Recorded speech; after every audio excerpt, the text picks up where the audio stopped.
Scrap paper to transaction form. Cash in form, cash out form, load form, retailer load. Samahan nyo ako na mag-recycle ng mga papel at gawin nating transaction form. Ito nga pala ang proseso. Pag samasamahin mo lahat ng mga scrap paper, i-filter natin ang mga scrap paper, ilalagay natin siya kung saan siya nabibilang. Dito ilalagay yung mga scrap pa rin. Ito naman ang mga papel na maayos pa pero may sulat. Ito naman ang mga papel na kasing size ng short band paper na walang sulat sa likod. Ito naman yung mga papel na kasing size ng long band paper na walang sulat sa likod.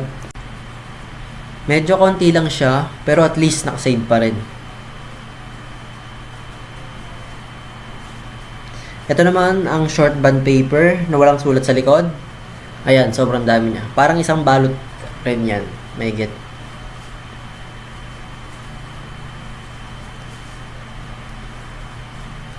Ito naman, sticky notes na naipon ko. Dami rin yan.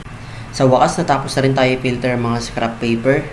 Nakatipid na tayo ng gastos pambili ng bond paper. Nabawasan pa tayo ng kalat. Ito nga pala lahat ng na-recycle natin. So, short bond paper na pwede gamitin pang print. Mahaba. Mas mahaba sa long bond paper. Yellow pad na pwede pang gamitin. Scratch. Ito yung fail kanina. Ito naman yung mas mahaba pa sa long na clear. Yun kasi may sulat. Pwede gamitin pang tindahan. Resibo. Maliit, resibo. Pwedeng gamitin yung likod. Yan. May mga sulat yung likod niya Yan, may mga sulat. Pero pwede mong gamitin yung likod. Ganun din, same thing, index card na malinis. Yan, papel.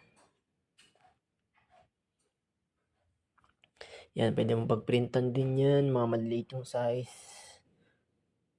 Yan, ito, pwede mo na ito gawing resibo. Yan. Basta meron kang pantatak.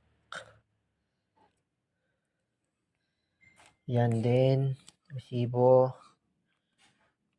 Scratch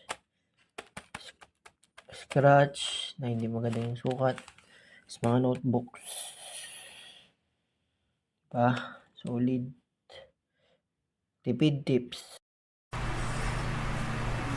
Ito na nga pala yung output, naging transaction form na siya.